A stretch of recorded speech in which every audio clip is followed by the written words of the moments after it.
الله أكبر الله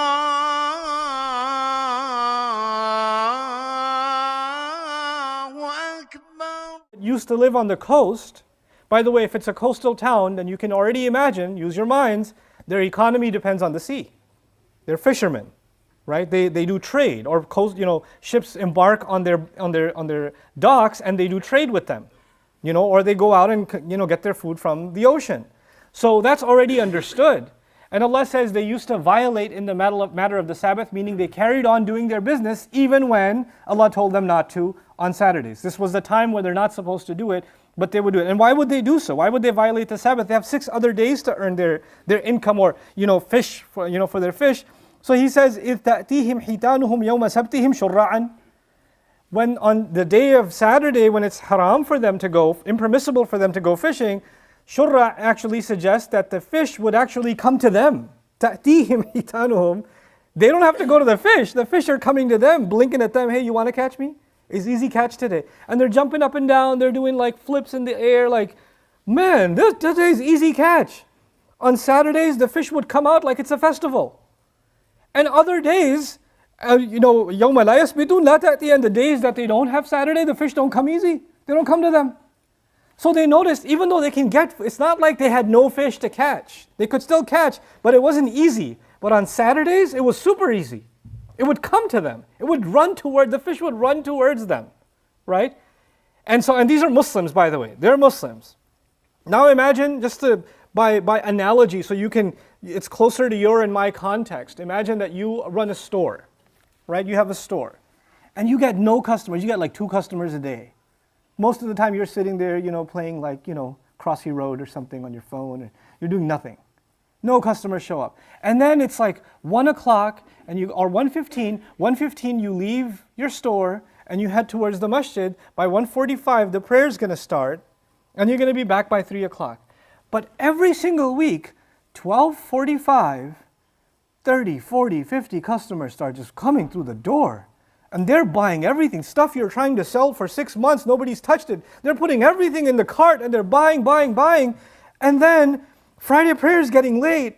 And then you say, no, you can't buy right now. Oh yeah? Forget it, I won't buy it now. And then and you don't see them again. Until next Friday, right exactly for the time of the prayer. Other than that, you get maybe 10% sales. 90% of the sales happen right as Friday prayer is coming. Right? So it's pretty tempting come on, I'll still catch 2 rakahs. Or it's not that haram, is it? Just one Friday. It's not like I'll become a non-Muslim. It's not so bad. So you start making calculations in your head, what's a bigger loss? Missing the prayer or missing all these customers?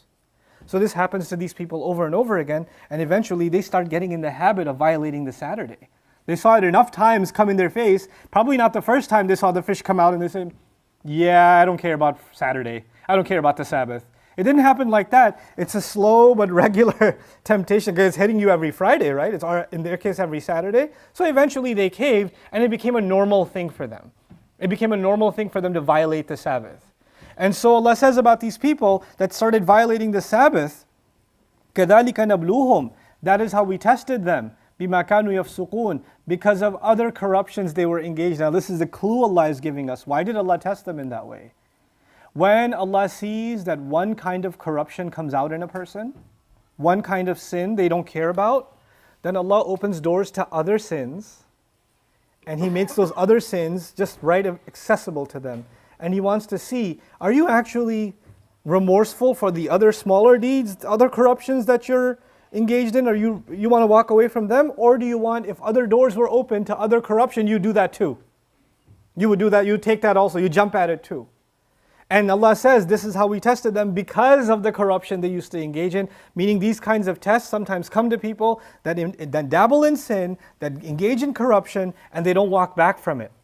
Anybody can make a mistake. When you make a mistake, you make tawbah, you walk back. But if you refuse to walk back and you keep being corrupt, then Allah opens doors to even worse haram for you. Now why would Allah do that? Allah does that in other places He describes that إِنَّمَا نُمْلِي لَهُمْ لِيَزْدَادُوا إِثْمًا, like Allah extends their rope for them so they can earn even more sins. I always give the same analogy when I describe this principle of the Quran. When Allah allows people to keep going, وَيَمُدُّهُمْ فِي طُغْيَانِهِمْ يَعْمَهُونَ, He keeps extending them in their rebellion. The analogy my teacher gave me is still stuck in my head. He gave the analogy of a dog. If you have a dog on a leash that's 1 foot long, the dog wants to run, it can't because the leash keeps tugging at him, right? So what the owner does to punish the dog, instead of giving him a 1 foot leash, he gives him a 200-foot leash.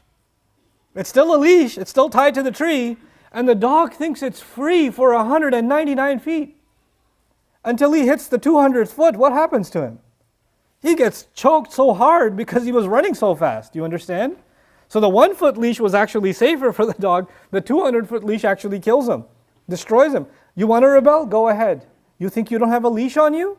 Go ahead and run. See how far you go. And the further you go, the harder the choke will be at the end. That's the idea. Allah says, you want this? Then I'll give you. You know. نُوَلِّهِ مَا تَوَلَّى, Quran says. We'll turn him in the direction he turns into. You want to turn in a certain direction? Okay. I'll open up all the doors, the road you want to take. Allah will not stop you from taking a road.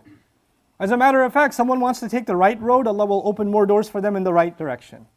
وَالَّذِينَ جَاهَدُوا فِينَا لَنَهْدِيَنَّهُمْ سُبُلَنَا.